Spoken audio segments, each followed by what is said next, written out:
Hold on. Assalamu alaikum, this is Jassim Al-Amin, and I'm making a video. It's going to be a breakdown of our community and our community economics and overall layout of it. I got my daughter in my arms, so forgive me if the camera's a little shaky because I'm trying to play keep away, from my camera, from her. She's at the age, she's reaching for everything. So you might hear her in the background too. She's making noise and stuff, but alright, anyway, I have 10 acres in Georgia. I'm building an off-the-grid, independent, sustainable halal community. This community, our focus is on empowerment, economic empowerment, empowerment of who and what we are, in growing food, becoming independent and not have to be reliant on a system, on a government that's been oppressing us for over 400 years, and that's poisonous to us, for poisonous to every aspect of who and what we are. The community is going to be Islamic based, the rule structure and everything. Anyone's welcome, anyone of African descent or anyone who is Muslim is welcome, but it's going to be Islamic based as far as the rule structure. So you got to be okay with that aspect of it. But I have 10 acres. I've set aside 8 of these acres for growing food and homesteading. So 6 of these acres out of the 8 are going to be for families. All right, be 6 families, each in charge of 1 acre. Now on that 1 acre, they're gonna grow as much food and take care of some livestock. And you can grow a lot of food if you do it like organically, if you do like greenhouses, or if you do a hydroponics, whatever. You can grow tons and tons and tons of food on 1 acre. So we're looking at possibly making anywhere from $100,000 to $500,000 worth of food off of 1 acre. The way we're gonna have it set up, so that one family is gonna be in charge of that acre.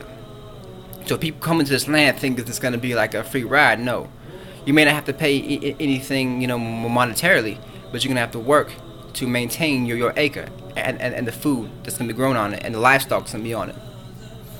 We're gonna have our own off-the-grid power source. Eventually, we'll start off with a power pole because it's expensive to get solar panels. But eventually, we'll after we get our economy set, we'll transition over to solar panels and wind turbines and stuff.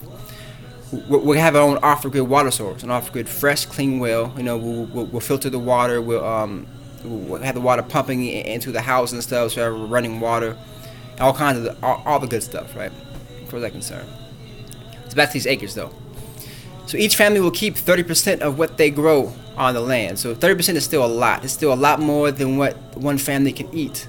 So whatever's left over, the 30%, whatever you don't eat, you can sell, or you can trade with other communities, or trade with other people in that community for something that they're growing.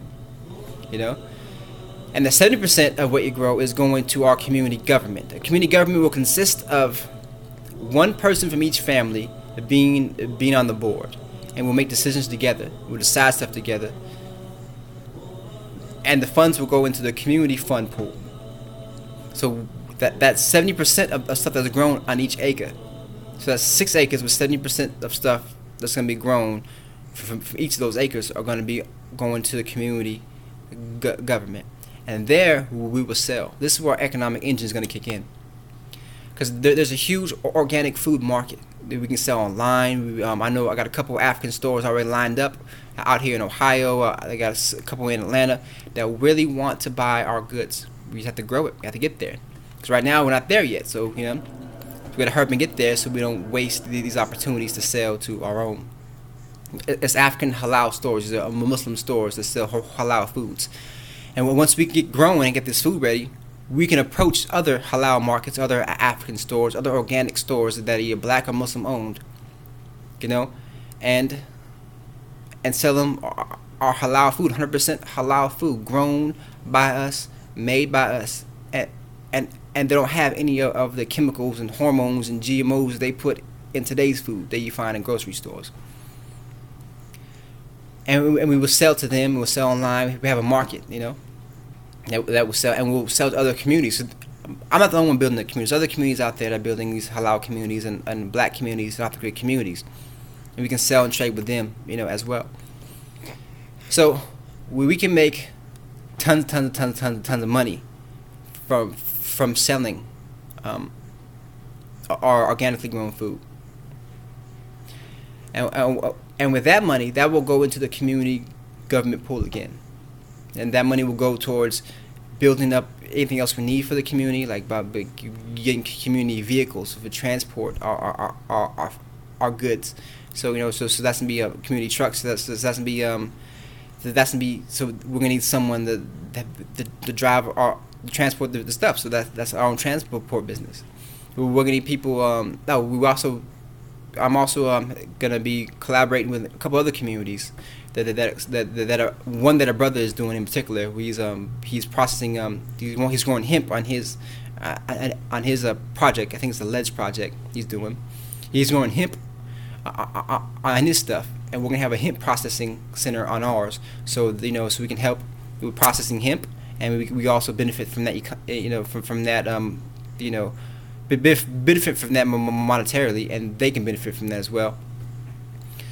And then those 2 extra acres out of the 8 is going to be one for single sisters. A sister brought this up to me, and I got 5 on an event. They say, how about single sisters? I said, well, yeah. So it was a good idea that single sisters have their own acre. So they would live in like a dorm-like setting, where they have their own acre, where they all work together to do the same things that the family is doing. And then another acre is going to be for single brothers, who be there, living in the same type of setting that the single sisters are living, doing the same stuff that other families are doing, growing the food and whatever they eat to get their cut. And quarterly, every quarter, so I'm not sure if I do every 3 months or every 4 months, all the money that we bring in, it'll be divided amongst the families and the community. So let's say if in 4 months that we brought in $20,000, off of selling our organic foods, in 3 or 4 months. So each family will get a percentage of that, and then when it goes to the dorm setting, they will get the percentage, and they'll divide it amongst everyone that's living there.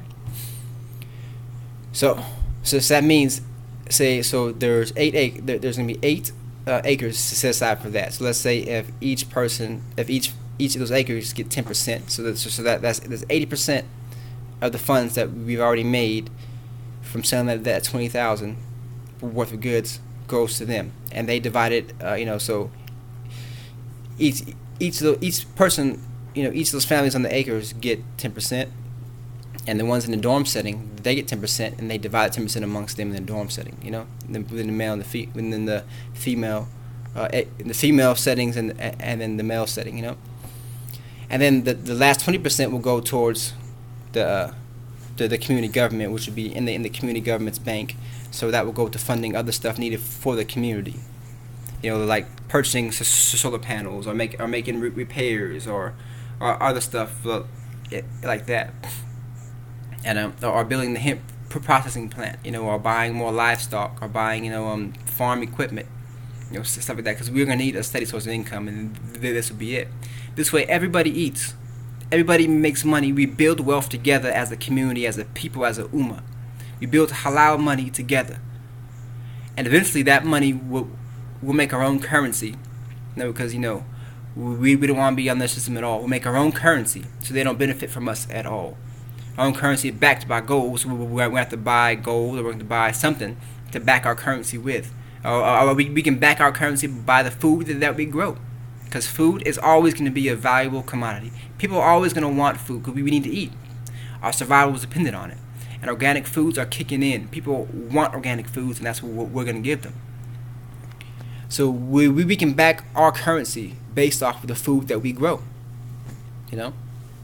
So after a year, if we're growing, if we got a steady amount of income coming in that year, and so we can project what next year's income might be, we can start making our own currency backed on that. So we're off of their system, completely. And then the last 2 acres out of the 10, those can be for community buildings, because the family's going to have school, so we're going to have kids, so we have our own school. We have our own security team. The security team is purely for defense purposes. It's not one of them things that's going to deploy all over the country to help those that are oppressed all over the country. We can't do that right now. We can't afford that, and that's not our goal and our aim. Our goal is to build these communities so we can help free ourselves from these shackles and of being oppressed and being and post-traumatic slave syndrome. We can free ourselves and come up ourselves together as a community. And we need this defense team for the simple fact that there's going to be bigots out there, because there's going to be a lot of Muslims here, so the bigots that want to call us a terrorist camp, they want to call us all kinds of stuff, try to infiltrate us, whatever. Security to stop that. There's racist bigots like the Dylan Roofs and the KKK that want to come in and destroy us. So it's our armed security is for that. I want to have consist of at least a 10-man security team. They're going to be from our community, living among our community, and their whole job is to be security. We're going to have security checkpoints at the main gate where no one can come in and out without having the proper ID, and without the security clearing them and making sure there's no weapons or bombs underneath their cars and vehicles.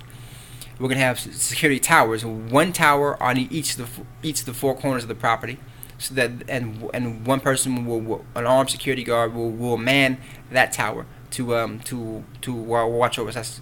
So that's 4 people, one in each tower, and then there's 2 at the main gate. So that's already 6-man team. And then be one person in a go-kart, not go-kart, but like golf cart, armed, patrolling the perimeter. And then the rest, the rest will be walking inside, and walking around inside and giving shifts and rotating shifts. People can't get a break and everything, and patrolling around inside the land. These security teams, they're not police. They're not there to police us. They're there to protect us. And they said they're from people within our community. So it probably be made up of mostly of brothers who are living on the single brothers acre, so probably made up of mostly of them, and also some sisters are welcome to be among the security team too, because we all need to be able to defend ourselves in case anything goes wrong. And we reiterate this again: this is a defense only for our own personal security, to keep unwanted individuals and people who wish to do us harm out and away. We are armed, so we can enforce that. We will have a connection, a connection with the local sheriff's department there, so that way they know we are here. I don't like police or anything no more than the next person. But in order for this to be done right, to avoid big incidents, we can't just go out there and try to cowboy it up. We have to. If someone trespasses, we don't shoot them. We apprehend them. We call the local sheriff's department, and we have the local sheriff's department pick them up. That way there's no incidents, there's no excuses for them to come on our land and try to give us a hard time or mess up our community. Things got to be played smart. Even though we're independent off the grid, unfortunately we're still in America, and we still have to abide by certain rules. So, and then after that, we're also going to have our own government building, our own clinic. So we have our own medical stuff going on. We have our own midwives. My wife's about to graduate nursing school next year, so inshallah, she could be one. She's going to be one of the people on the clinic, run the clinic along with a couple other people. And we're gonna have a lot of other things out there, a lot of other opportunities. Our own playground for kids. We're gonna have our own hotel, our own parking area. We have our own hotel, so visitors of friends and families of people who actually live on the land can come stay at the hotel, pay $10 a night. That's another way of income that we can get. And also visitors and people who want to support the community but don't want to live on it, they can come in, visit, and help out and take part of the programs and classes we got and everything else. And we'll also have a restaurant on there, so we can, people can come all around, eat in the restaurant. And so the other families, out of there's 8 families, and 6 families, and then the single brothers and single sisters doing whatever, working the farming. There'll be 2 other families. One of the other families is going to be my own family, and then another family. We'll be taking care of the other, the other parts of it, like like we're taking care of like the community building. That my wife's gonna take care of the clinic. Someone's gonna be in charge of the school.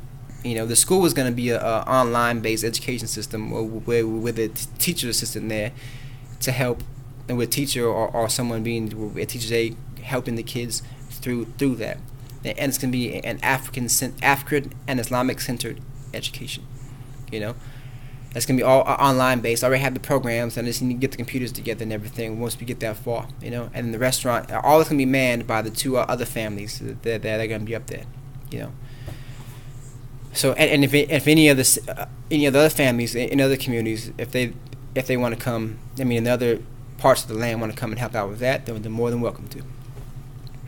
But if we do this right and we grow it right, we will have enough money to sustain us on this land for generations to come, and we all make money. So say if you do this right, in about 10 years, probably before 10 years, everyone on that land can be a millionaire.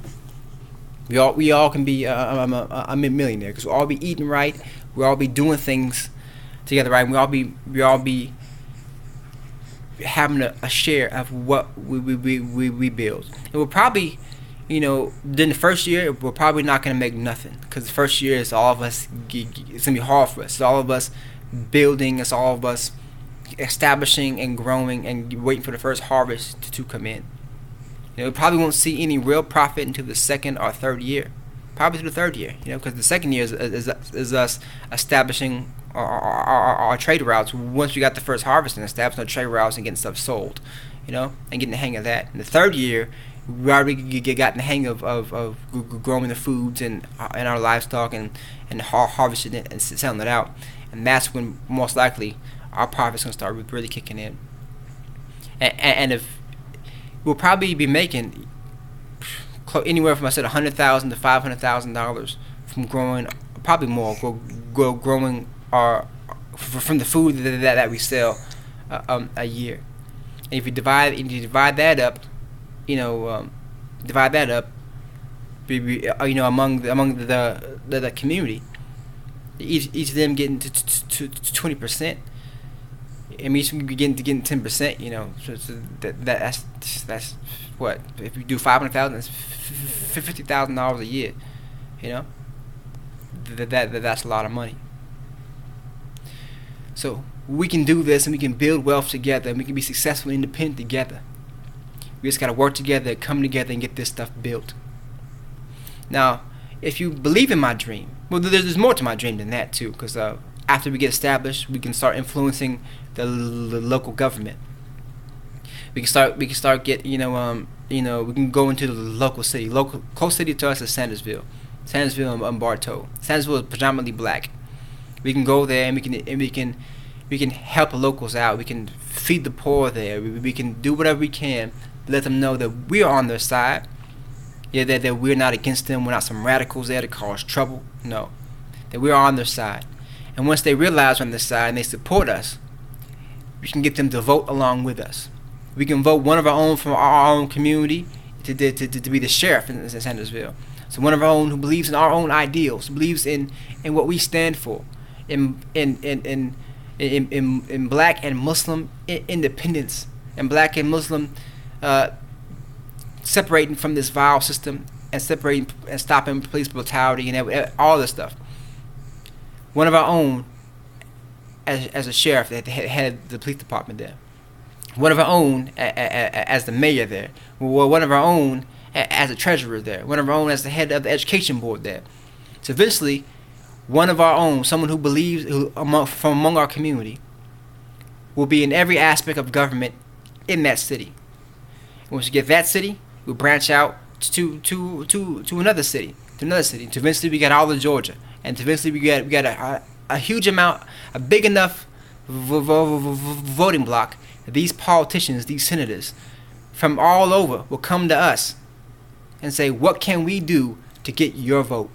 What can we do that way you can back us? What policy changes can we do so that your community and your people can back us? A lot of people have been complaining, that Obama ain't doing nothing for us. Well, because we didn't do nothing to make him earn our vote. We just gave him our vote.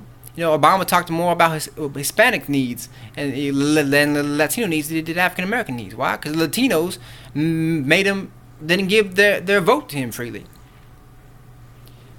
So once we establish a big enough voting bloc and we have the economy behind us to back it up, to buy lobbyists and get what we need done, and we establish our own banking system on our land, we're gonna be powerful. And these Democrats, these Republicans, the Independents, these presidential hopefuls, they will come to us. They will do speeches on our communities in our cities that we have taken over. And they will want to know what they can do for us to support them. And at that time, we decide if we don't have our own person, our own senator that we want to put up for to be the president, then we'll back someone who will make promises, written down promises and deals with us that will do stuff to benefit our people, to benefit African Americans, and to benefit Muslims in America. This is how we do a revolution.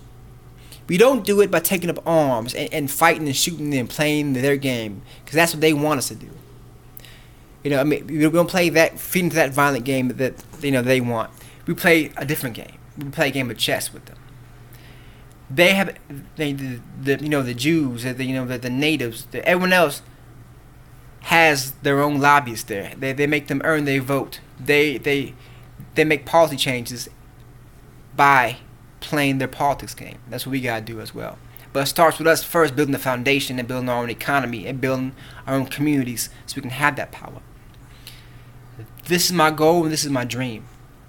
If you support this dream, to have a better future for not only us people as color, but for us as Muslims. You're a Muslim of any racial background. I don't care if you're Caucasian Muslim, if you're Arab, if you're Indian, if you're Hispanic. It don't matter. You say La ilaha illallah Muhammad Rasulullah. You're my brother or sister in Islam. I love you for the sake of Allah, and I'm building this for you. If you're of African descent, I don't care if you believe in a tree. As long as you can agree to live, under these Islamic rules based on this community, then you're welcome there too, and you're welcome among us, and we'll protect you. Just like in the days of old, when Muslims protected Christians and Jews, and Christians and Jews lived under Islamic rule in other countries.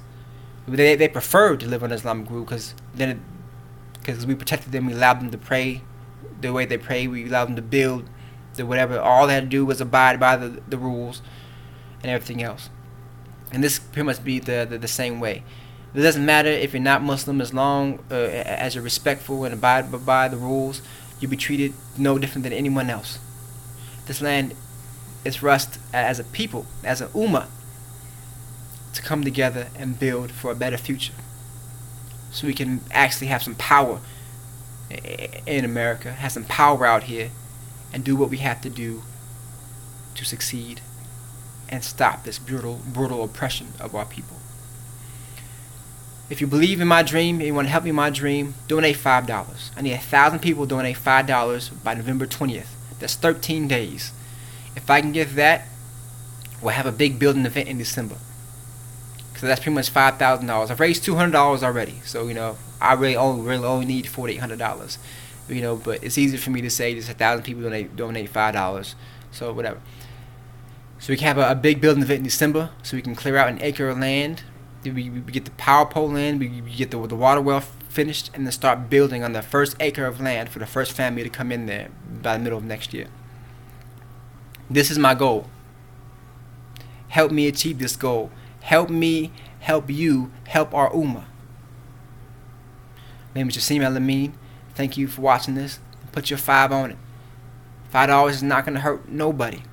$5 is not going to make you owner of any of this land. $5 goes to help building this community. And if you want to be part, then you want to live in this community, then you can inbox me. We can discuss the requirements for that. Because families that be chosen to live on land is not be based upon how much money they donate. It's based upon after me and my wife have a sit down with the family. We do a background check on the family to make sure no one's a child molester or a rapist or a drug addict or whatever. Because safety is paramount on these communities. Why? Because my kids are gonna be there, and other families' kids are gonna be there, and we just want to be safe, you know. And what makes these families are ready and for real, because we don't want to get people out there that say they're ready and for real, and then we see how hard the work's gonna be for the first year, you know, to get built up, to get the swing of things, and they give up and leave. It's just that sets us back. We need real serious people with real serious skills to come get this done. Again, donate $5. I'll post my GoFundMe underneath this video, so y'all can get with it. It's Jassim Al-Amin. Assalamu alaikum.